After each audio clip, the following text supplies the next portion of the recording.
누가복음 2장 1절로 15절까지 말씀을 한 목소리로 또록또록 합독하시면서 하나님의 말씀을 기록 듣도록 하겠습니다. 8절 그 지역에 시작. 그 지역에서 목자들이 밤에 그들에서 지내며 그들의 양들을 지키고 있었다. 그런데 주님의 한 천사가 그들에게 나타나고 주님의 영광이 그들을 두루비치니 그들은 몹시 두려워하였다. 천사가 그들에게 말하였다. 두려워하지 말아라. 나는 온 백성에게 큰 기쁨이 될 소식을 너희에게 전하였다.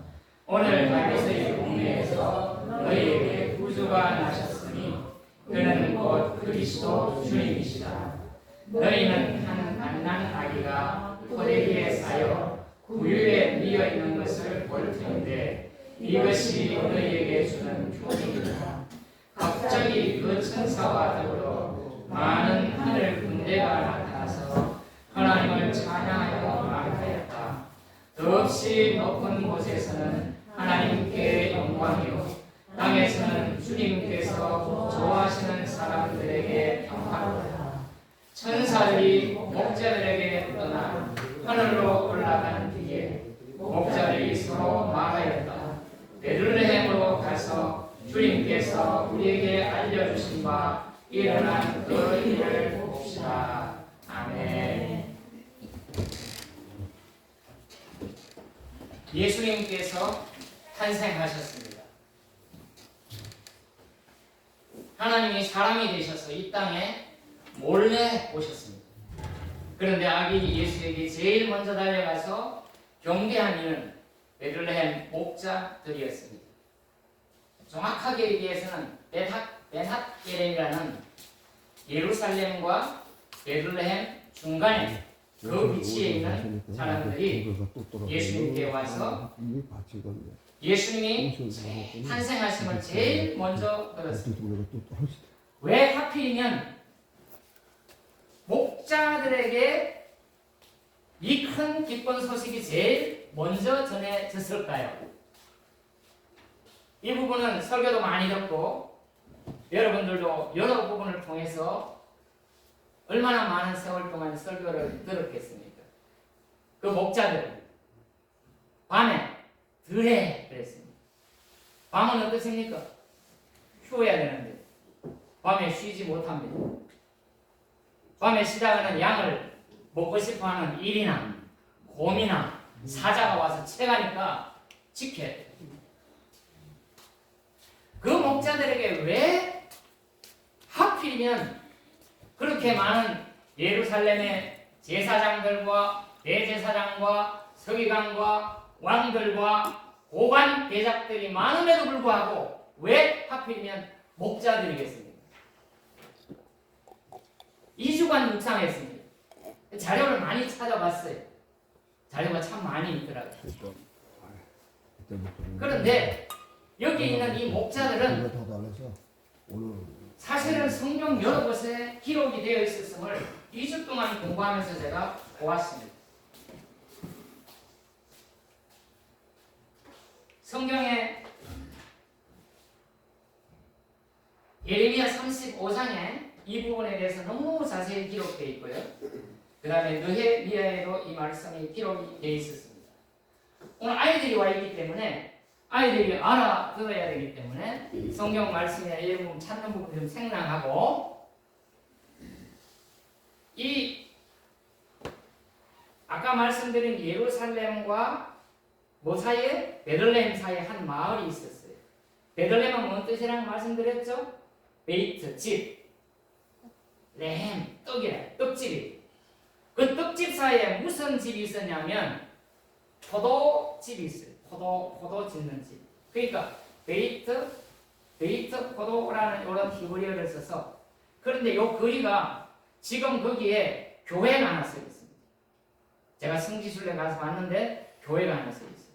그 교회는 너무너무 특이해가지고 교회 가서 크게 웅장하게 있었는데 건물은 너무너무 좁아요. 고개를 버젓이 들고 가다가는 문이 여기에 걸려요. 그러니까 숙이고 여기도 좁혀야 돼요. 좁고 낮아요. 그런 교회예요. 역사들이 있는데 이게 구약 성경 예레미야에서부터 이렇게 매력이 있어요. 모세의 장인이 누군지 아세요? 아이들한테 알겠지만 모세의 장인 이드로. 이드로가 누구의 족속이냐? 겐 족속이에요.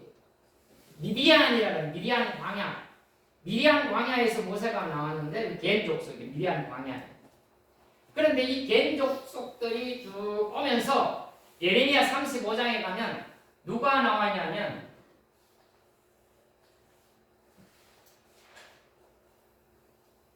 레갑 가문이 나와요. 레갑 가문.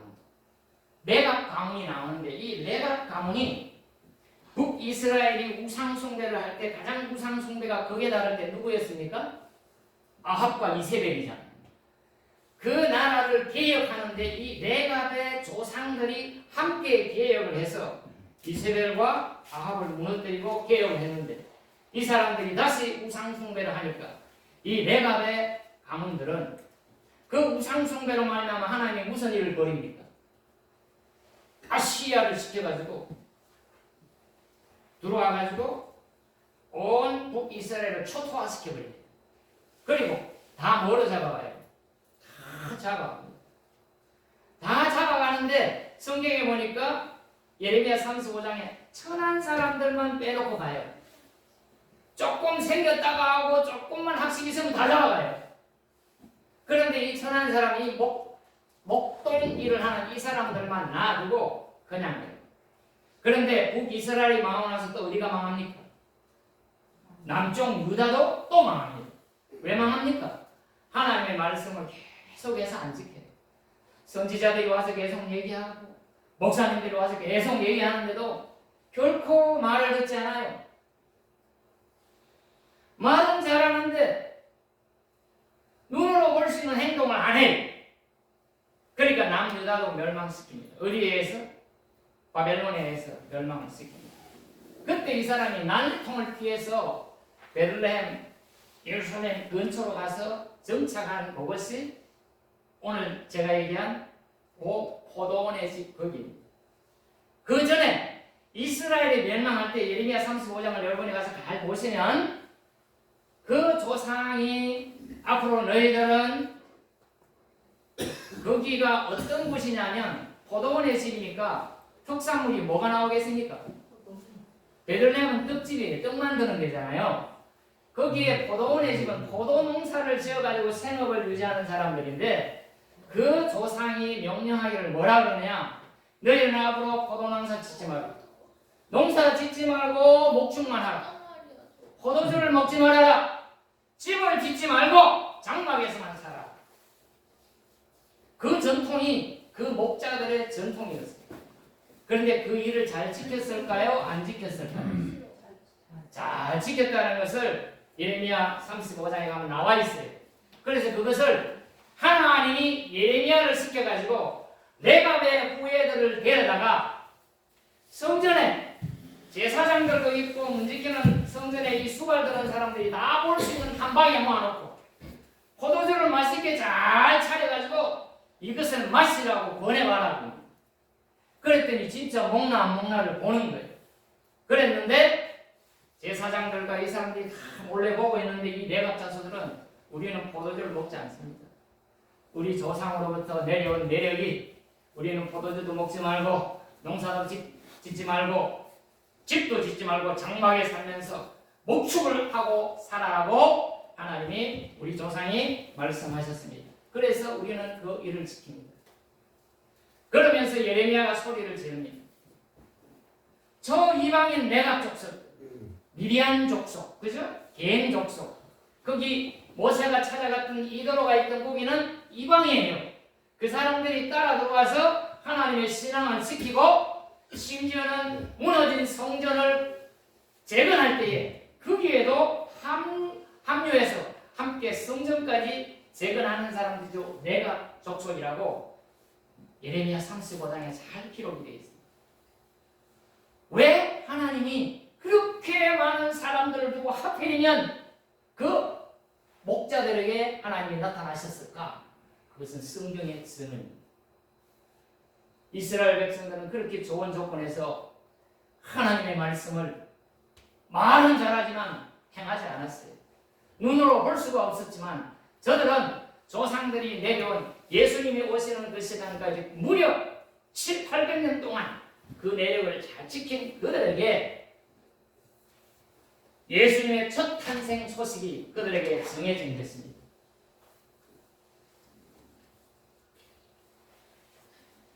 이 장 첫절에 보니까 그때 아우구스투스 황제가 칙령을 내렸다 그랬습니다. 아우구스투스 황제가 있던 그 로마 시대는 로마에서도 가장 강력한 시대입니다. 세상의 왕은 로마의 황제다. 가장 강력한 그 시기에 지금 그 세상의 가장 높은 왕과 대비되는 한 사람이 있는데 오늘 말구 위에 탄생한 그 아기 예수가 왕이라는 겁니다. 세상의 왕은 로마의 아우구스투스가 아니라 오늘 천한 곳에 태어난 그 말구육관에 있는 그 어린 예수가 세상의 왕이라는 것을 말씀하고 있습니다. 그 지역에서 목자들이 밤에 들에서 지내며 그들의 양떼를 지키고 있었다. 그런데 주님의 한 천사가 그들에게 나타나고 주님의 영광이 그들을 두루비치니 그들은 몹시 두려워했지. 하나님을 만난 사람은 어떻게 한다고요? 두려워. 늘 예배는 기쁘고 거룩해야 되지만 하나님 앞에서는 우리는 늘 두려워한 하나님을 경외하는 마음이 없이는 우리는 올바른 신앙생활을 할 수가 없습니다. 하나님이 나타나니 천사가 나타나니 그 영광에 두려워했습니다. 천사가 그들에게 말하였다. 두려워하지 말아라. 오늘 나는 온 백성에게 큰 기쁨이 될 소식을 너희에게 전하여 준다 그랬습니다. 그 소식과 함께 어떤 일이 있었습니까? 하늘의 천군 천사가 더없이 높은 곳에는 하나님께 영광이요 땅에서는 주님께서 좋아하시는 사람들에게 평화로다 하는 웅장한 하늘의 천군 천사의 노래가 있었습니다. 로마가 전쟁을 해서 승리를 하면 엄청난 군악대가 동원됐다.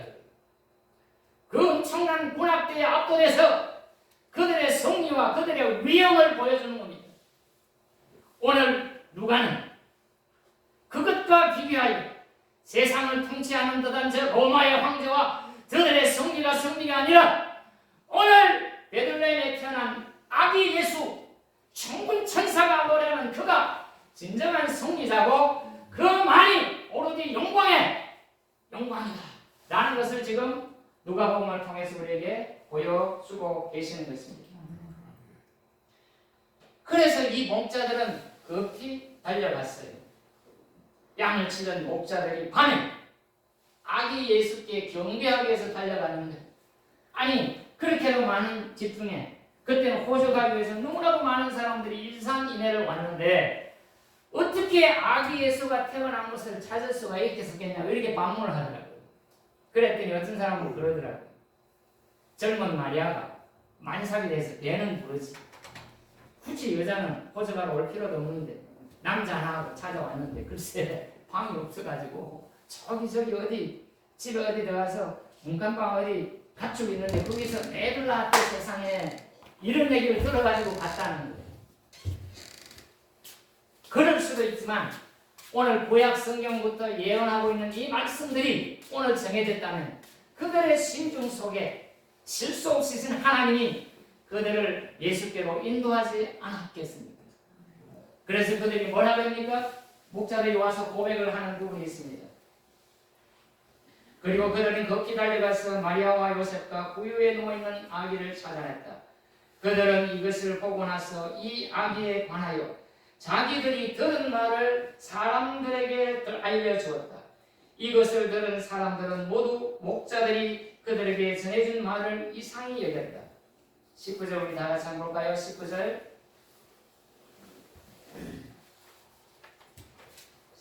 19절 됩니까? 시작. 마리아는 이 모든 말을 고이 간직하고 마음속에 곰곰이 계세요. 이 마리아의 마음이 오늘 우리 속에 있기를 원합니다. 마리아가 지금 천사를 만나고 세례요한의 탄생과 자기 잉태 과정을 다 있었는데 그 내력 속에 들에 있는 그 목자들이 느닷없이 찾아와서 아기의 귀에 경배하는 그런 징조와 하늘의 천군 천사가 노래하는 것과 그 모든 것을 들었는데 마리아는 그 모든 것들을 어떻게 했어요? 다 가져와가지고 자기 마음 속에다가 던졌다고 그렇게 표현이 되어 있어요.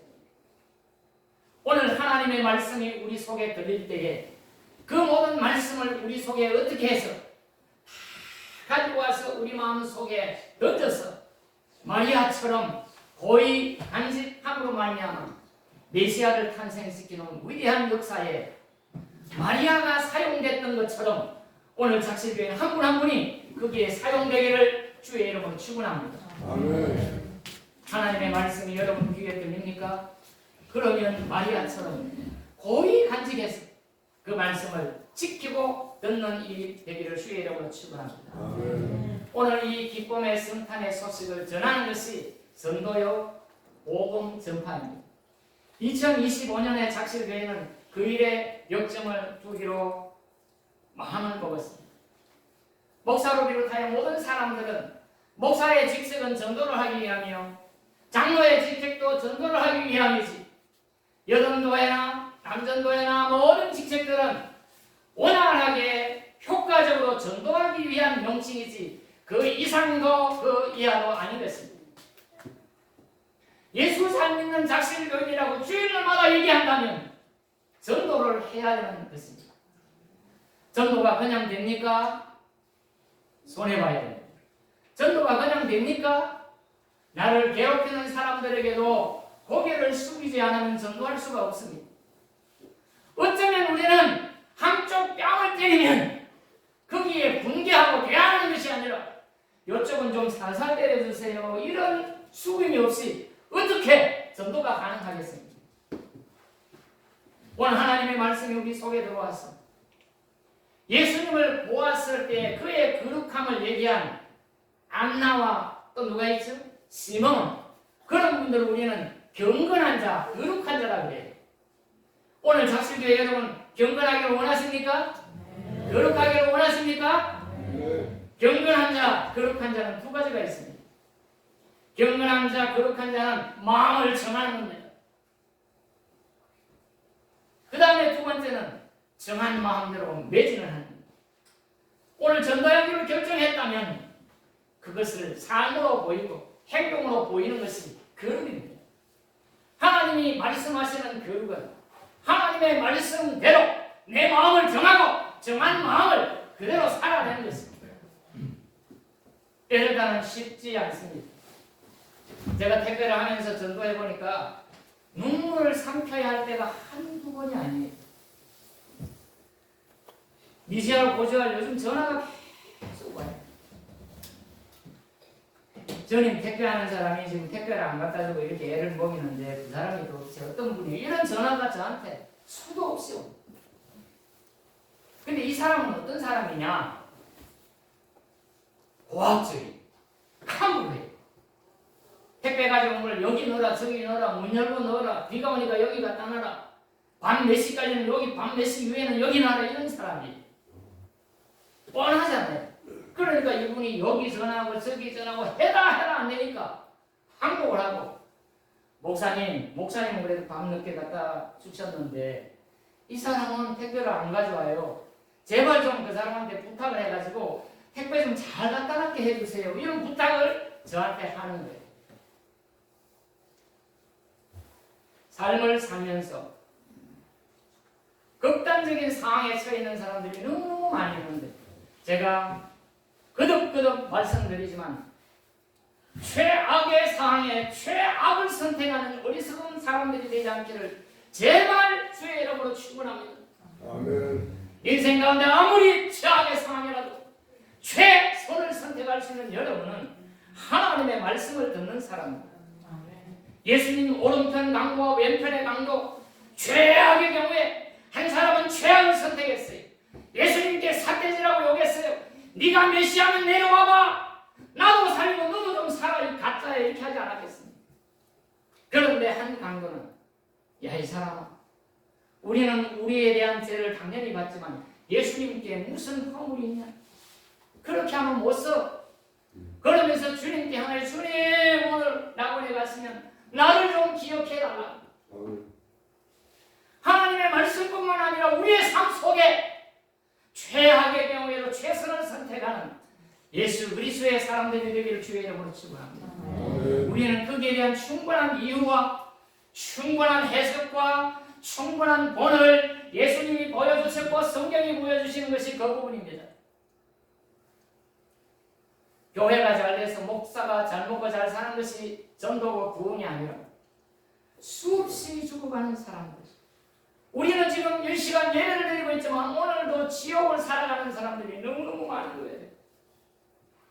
형제간에 다투고 부부간에 다투고 70평생을 살아왔는데 이제 와서 내가 저를 죽고 나도 죽겠다라고 하는 이런 지옥을 살아가는 이 세상에 우리가 어떻게 살아가야 되겠습니까? 가정도 사회도 국가도 위기 속에 있을 때에 로마는 온 세상을 떠들고 있을 때에 아무도 몰래 주님께서 오셨어요. 그분이 이 땅의 평화와 이제 앞으로 그분은 어떻게 되실 겁니까? 우리의 왕으로 오실 것 아닙니까? 그분을 간절히 기다리는 마음으로 소임을 다하는 것은 복음 전파입니다. 예수를 전하는 것입니다. 교회가 부흥해서 빛과 번쩍한 것이 아니에요. 지옥을 살아가는 그들에게 오늘 기쁜 소식을 전하는 것이 예수 그리스도를 믿는 사람들입니다. 여러분 모두 그렇게 되기를 원하십니까? 주님 앞에 우리 마음을 정하고 정한 마음대로 살아내는 2025년 작심교회 우리 모두가 되기를 주의 이름으로 축원합니다. 기도하겠습니다. 하나님 아버지 감사합니다. 하나님이신 당신께서 온전히 인간이 되셨습니다. 의도적으로 가장 낮고 천한 곳에 오셨습니다. 오늘도 내가 족속처럼 하나님의 말씀을 마음에 새기고 긴 세월을 말씀대로 살다가 예수님을 탄생 소식을 제일 먼저 알았던 것처럼 오늘 작실 교인들은 마음을 정하여 그 정한 마음대로 살다가 예수님의 재림을 가장 먼저 맞이하는 작실 교인 모두가 될 수 있도록 하나님 축복하여 주시옵소서. 예수님의 이름으로 기도하옵나이다. 아멘.